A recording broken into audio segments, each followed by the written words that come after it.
esse garimpo de mineração de ouro foi o primeiro garimpo da região, da cidade, né?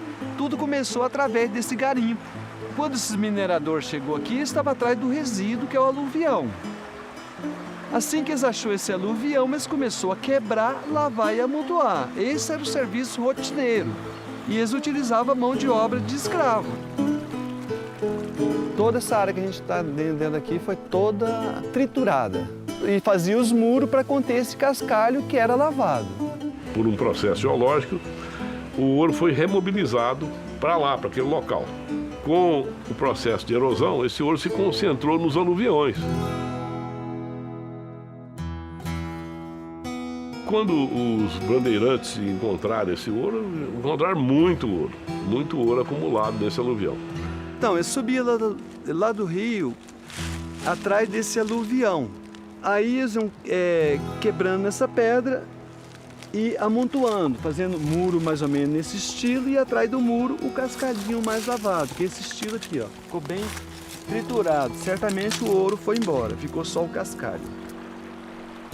Eles traziam água de um ponto mais alto, né, através de rego e através até de bica de madeira, e faziam a água correr no aluvião. Eles iam mudando, mexendo com o aluvião, e fazia a água correr até na superfície da rocha, onde o aluvião se assentou.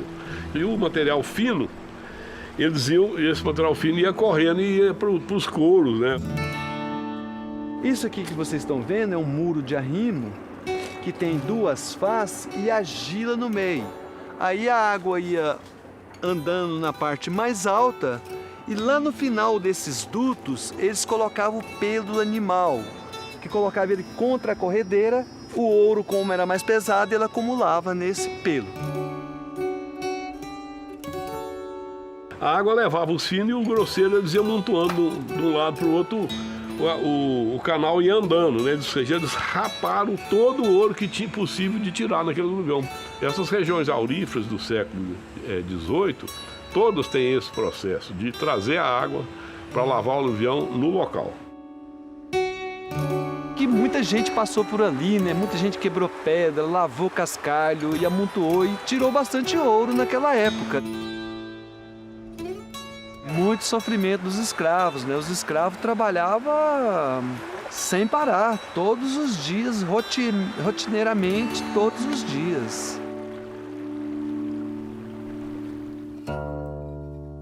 O ouro do Planalto Central foi descoberto pelas bandeiras, expedições do governo português formadas pela sociedade civil. Elas buscavam escravizar índios e prospectar minérios. Bartolomeu Bueno da Silva, filho do famoso Anhanguera, descobriu o ouro e fundou o Arraial de Santana, a futura cidade de Goiás. Essa bandeira, de 1725, iniciou a grande transformação do Planalto Central. O ouro foi o motivo do povoamento colonial dessa região. O que se estima é que em Goiás, desde o início da extração do ouro, em 1726, até o início do século XIX, tenha se extraído alguma coisa entre 140 e 150 toneladas de ouro. Entre 1726 e 1740, e que são fundadas e criadas o que são hoje as antigas cidades do ouro em Goiás, né? Quer dizer, Goiás Velho, Pirenópolis, Corumbá, Pilar de Goiás, e mais tardiamente, só em 1746, Santa Luzia, que hoje é Lusiânia. Em 1730, os bandeirantes descobrem as minas do Rio das Almas e do Rio Corumbá. A febre do ouro abre caminho para a fixação do homem branco a 140 quilômetros da futura capital.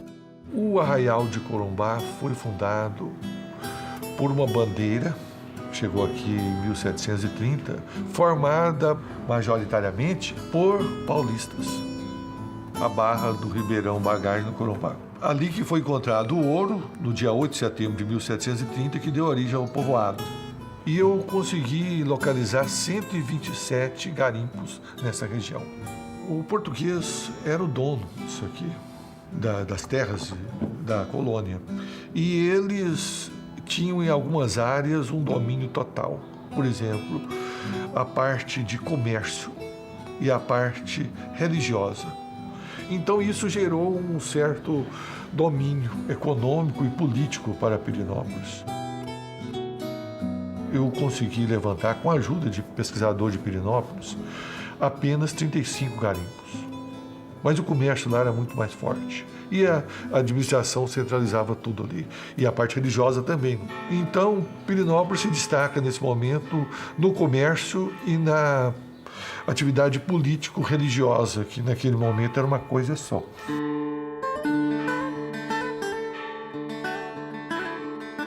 Essa cidade foi toda fundeada sobre uma batuta extremamente católica, né?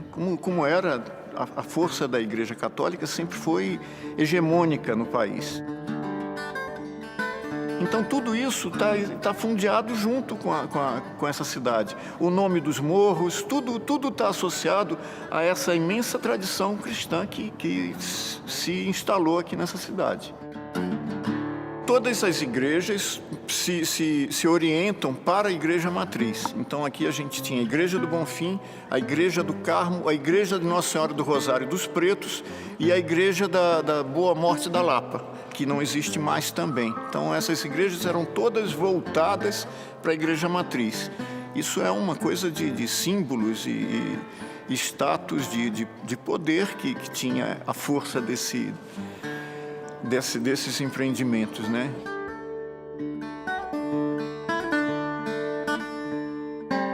O ouro da região é um ouro de aluvião, então não é um ouro que enriquece rápido, é um ouro que ele está muito associado, diretamente proporcional ao trabalho empenhado. Esse é um ouro trabalhoso de tirar, isso aqui foi muita mão de obra escrava que tirou esse ouro, que cavucou essas terras todas para fazer os seus bicames aí.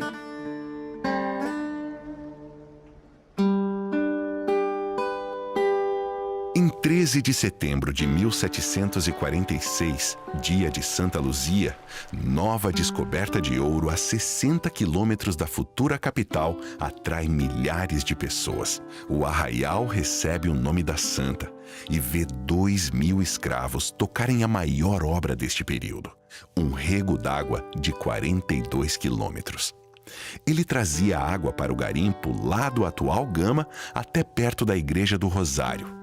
Uma epopeia de 3 anos. Temos informações com relação ao rego das cabaças, que neste lugar as pessoas, os mais antigos ainda contam, eram lugares assim de um trabalho que parecia mais uma tortura, né? Que as pessoas trabalhavam a exaustão e à medida que eles iam morrendo, então simplesmente os responsáveis enterravam naquele mesmo lugar, passavam por cima e tocavam adiante.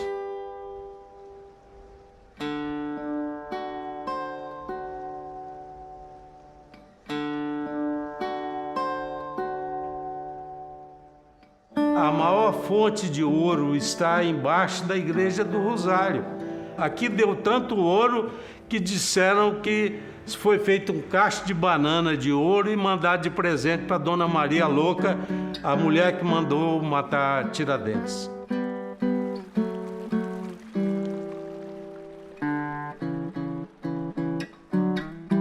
Aqui houve tanto ouro que tinha quadrilhas de ladrão de ouro aqui. A Igreja do Rosário teve interditada por uma década, porque uma grande quadrilha de ladrões de ouro que vinha a cavalo entrou dentro da igreja e matou mais de 30 pessoas. E pelo assassinato ela ficou interditada, na fase do ouro ainda. O fluxo do ouro foi muito grande. Quando começa esse ciclo do ouro, é mais ou menos o que aconteceu em Minas. Em 2 anos tinha 10.000 pessoas nessa região minerando ouro. Então nós temos o registro de muitos negros, né, que foram escravizados, trazidos para essa região. Vinham de dois pontos, que era do Rio de Janeiro ou também de Salvador, que eles concentravam basicamente em Lusiânia e que tinham um trabalho rigoroso, né, da mineração, onde você tinha todas as dificuldades, né, da questão do trabalho e a forma que eles eram tratados. A maioria perdiam a sua vida ainda na flor da idade. Quando os escravos fugiam das fazendas, eles fugiam e montavam suas comunidades ou em serras ou no meio das matas. Então eles tinham torres de observação, tinham Morro do Espia, e eles faziam tudo isso para criar sua autodefesa.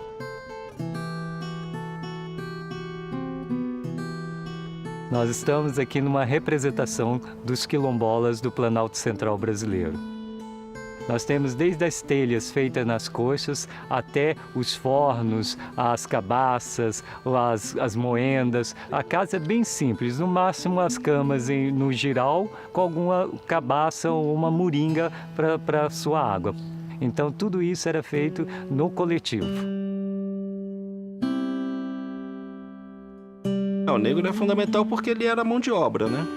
Ele era tanto aquele que provia a riqueza da mineração, porque era ele que estava na mão de obra trabalhando nas minas de ouro, né? E também era aquele que estava construindo a cidade. Ele é personagem presente durante todo o período do século XVIII aqui. Antes de terminar o século XVIII, duas das mais importantes estradas da história da colonização cortavam o território da futura capital. O fascínio pelo ouro e o comércio com os garimpos movimentaram tropas e mercadorias. As estradas reais eram os caminhos que conectavam território de conquista. Então, era uma série de caminhos que conectavam arraiais, os povoados, né, aos portos do Rio de Janeiro, Salvador. E por esses caminhos transitavam mercadorias, transitavam a escravatura, os funcionários portugueses, né, reais portugueses. Eram os caminhos oficializados pela coroa para trânsito. Dentro do Distrito Federal, aqui nós tínhamos duas estradas principais, né?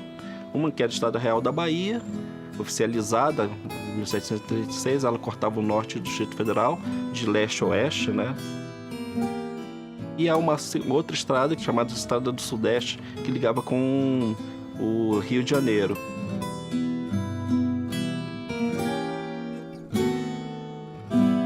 Tinha um sistema tributário rigoroso e um sistema de cobrança com contagens, né, registros nas fronteiras da capitania, mas o contrabando era grande. Quer dizer, não dá para dizer quanto saiu, mas tem historiadores que falam que talvez tenha saído uma quantidade, como contrabando, uma quantidade semelhante à que foi registrada oficialmente, né? Então, muito contrabando de ouro.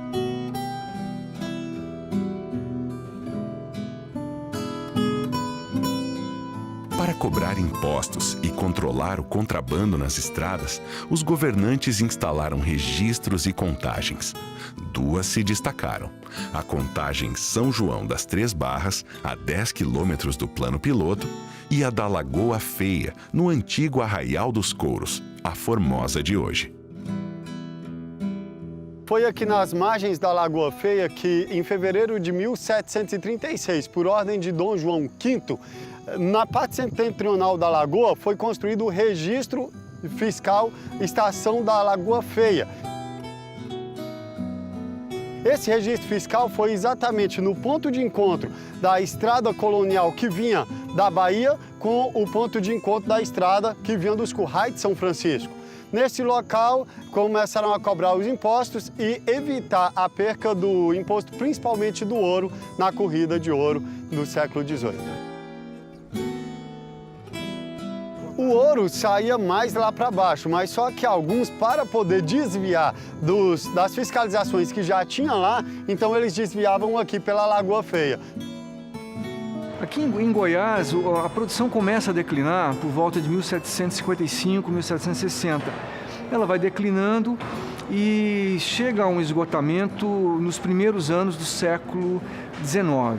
O ouro não se esgotou totalmente, o que se esgotou foi o ouro mais acessível e não havia muita condição e recursos para explorar um ouro mais profundo. No final do século XIX, um breve ciclo tenta reavivar a exploração de ouro no Império Brasileiro. No Planalto Central, a Companhia de Mineração Goiana aposta em novo ciclo de riqueza. Essa história faz parte do imaginário do entorno de Brasília. O Alfredo Arena, francês, veio para Pirenópolis, para Goiás, em 1881.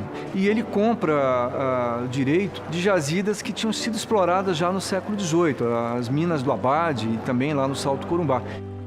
Não tinham sido esgotadas, mas os seus antigos proprietários não tinham mais condição de continuar explorando. Quer dizer, é uma lavra de barranco, não é uma lavra de sedimento de rio, né, e que exige uma outra tecnologia para ser explorada, que é o desmonte hidráulico desses barrancos.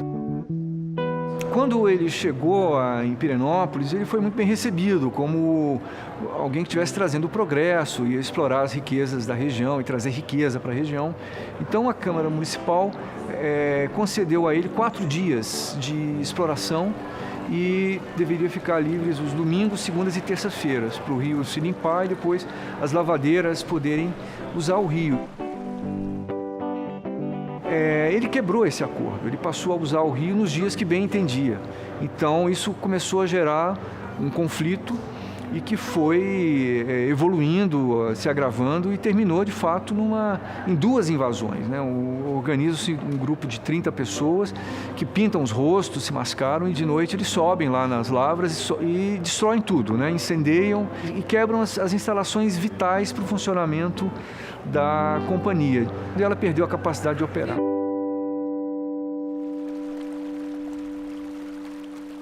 Aqui teve o primeiro ciclo do ouro, né? 1730.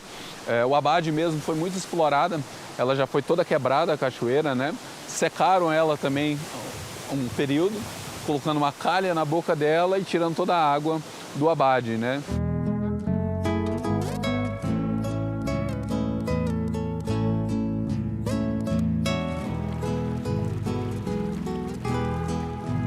Saiu muito ouro, mas era um ouro muito difícil de ser tirado, era um ouro em pó, ouro de aluvião, né? E só saía na bateia esse ouro, né? Então, um ouro muito difícil de ser extraído. No entanto que isso foi uma do abandono mesmo do garimpo aqui, foi essa escassez, né? Um ouro difícil, mas conseguiram tirar muito nessa época. Nós estamos na margem da Garganta do Ouro. É um lugar que tem uma importância histórica muito grande, porque é um corte artificial do final do século XIX para dar vazão a um grande poço que existia aqui na Cachoeira do Salto para extração do ouro.